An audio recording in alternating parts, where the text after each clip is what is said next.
Wallahu khalaqakum summa yatawaffakum. Dia beritahu lah ayat ni, dan bermula Allah Ta'ala itu Tuhan yang mencipta kamu. Daripada tak ada, Tuhan bagi kamu ada. Dan dialah Tuhan yang mematikan kamu apabila habis ajal kamu. Ajal ni maksud apa tuan-tuan? Ajal maksud dia tempoh.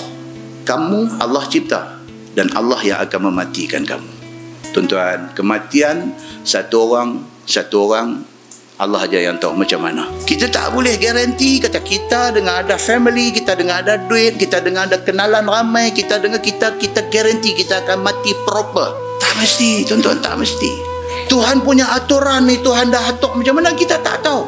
Dia nak bagi kita ni suami isteri, suami mati dulu tinggal isteri akhirnya mati seorang dalam rumah. Boleh jadi. Allah bagi kat kita anak ramai, akhirnya anak semua keluar piduk di manakah, tinggal kita semua mati seorang. Boleh jadi. Dari segi ending keagamaan pun kita tak tahu macam mana. Kita mati dalam keadaan cantik, kita boleh ingat kepada Allah, mulut boleh mengucap kata-kata, kita tak tahu tuan-tuan.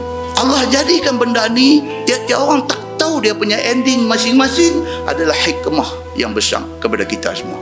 Dia suruh kita at any time mesti get prepared, get ready. Bila pun Allah nak switch off kita dalam keadaan ready untuk nak menghadap dia. Tuhan sebut wallahu khalaqakum summa yatawaffakum. Tuhan cipta kamu, Tuhan yang akan mematikan kamu. Macam mana? Tuhan saja yang tahu. Kemudian memati Allah akan kamu apabila sampai ajal kamu.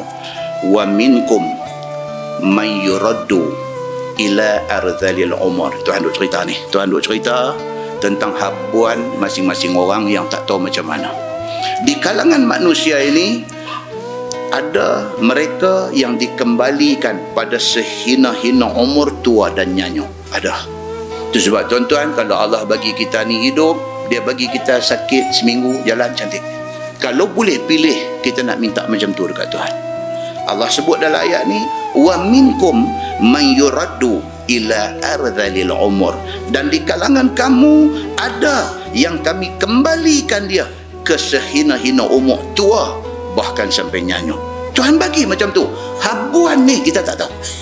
Tidak ada seorang boleh cakap besang, boleh buka kancing baju, boleh pukul dada tentang ending hidup dia, tentang kesudahan hidup dia. Tak boleh. Pasal dia pun tak tahu macam mana.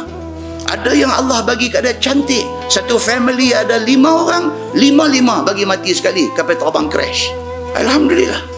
Siapa tak gaduh sakit kepala pasal siapa? Semua sekali jalan. Alhamdulillah. Benda ni tak boleh minta. Allah bagi.